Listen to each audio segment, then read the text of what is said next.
Hey guys, I just got done working out and I wanted to do a really quick video explaining the difference between a high carb and a high fat diet. Now, what's really important for people who want to get stronger, build muscle, cut fat, get leaner, be more athletic, is that the only tool, nutritionally speaking, you have when you're on a high carb diet to change your body composition is caloric intake versus caloric expenditure. If you take in more calories on a high carb diet than you're burning, you're going to gain weight. If you take in fewer calories on a high carb diet than you're burning, you're going to lose weight. Okay, period, end of story. Now, hopefully, your protein is dialed in, your workouts are dialed in. So when you gain weight, most of it's muscle, as little as possible is fat. And the opposite when you're losing weight, you'll hopefully at least maintain your muscle while you're losing weight.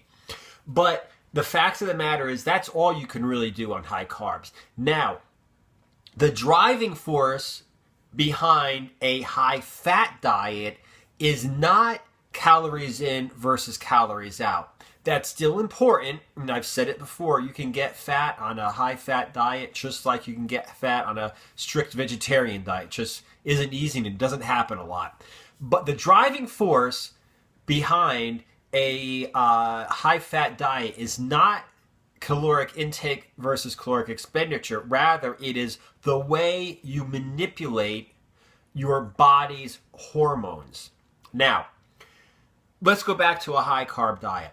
Every time you eat carbs, you raise your blood sugar level. Every time you raise your blood sugar level, your body produces insulin to lower your blood sugar. Every time your body produces insulin, your body is being told to store fat. So if you're on a high carb diet and you're eating carbohydrates all day, you're also spiking your insulin all day, you're telling your body to store fat all day. Okay, so that's why it's a lot easier to get fat on a high carb diet than it is a low carb diet. Because if you're getting your energy from fat and you're barely eating any carbohydrates at all, you are never really raising your blood sugar level like that. You are never really spiking your insulin like that. And you are never really telling your body to store fat.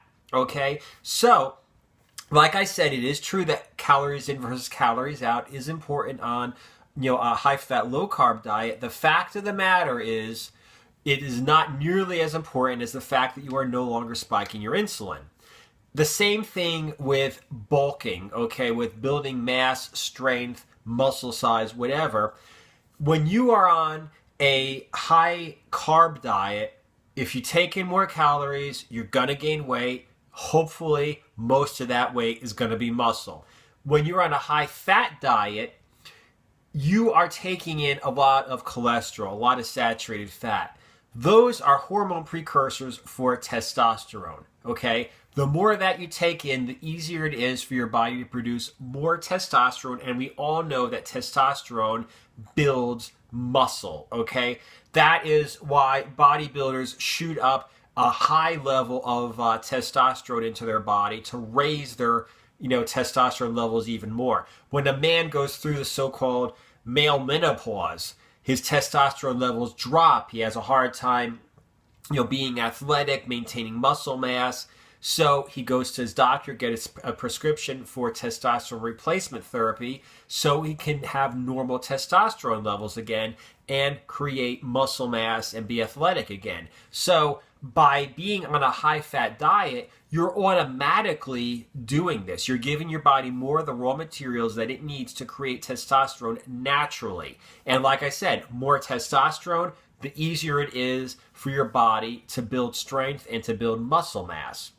So that's, like I said, the really big difference. For people who are interested in performance and body composition, the really big deal is all you can do on high carbs is maintain however many calories you're taking in, surplus or deficit of calories.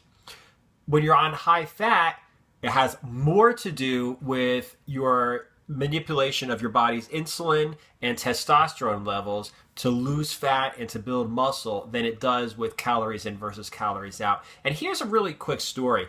When I was on a carb timing diet, okay, my anaerobics diet, it worked really well to get me very, very lean. I was taking in, towards the end of that diet, I was extraordinarily lean, and I was taking in like 3,400 calories a day. I switched around, tried some other diets out. I ended up on a steak and eggs diet, and my muscles blew up. Okay, I was stuck at like 15-ish inch arms, and I went up to around 16 within just weeks, within like less than 2 months. It was a really, really, really quick gain in size and strength all over my body. Okay, and the interesting thing is, I was taking in 3,400 calories on the anaerobics diet. I was taking in 1,800 calories on the steak and eggs diet. That's almost half. I almost cut my calories in half, and I got bigger and more muscular and stronger. Now, full disclosure, when I was on the anaerobics diet, I was doing the anaerobics training program, which consists of a lot of explosive plyometric type exercises, 0 time under tension. So by switching it up and doing more pull-ups and dips and push-ups like that, I did have more time under tension, etc. But I wasn't adding any weights to my calisthenics. I wasn't really doing high-volume calisthenics work. And still, like I said, even though I cut my calories in half, I was able to have a massive increase in muscle just because I was eating a lot of fat. Whole eggs and 80% lean, chopped beef twice a day, everything fried in butter. That was my diet. And like I said, I was able to, on the half of the calories, build up massive, massive amounts of strength and size as compared to when I was taking in carbohydrates.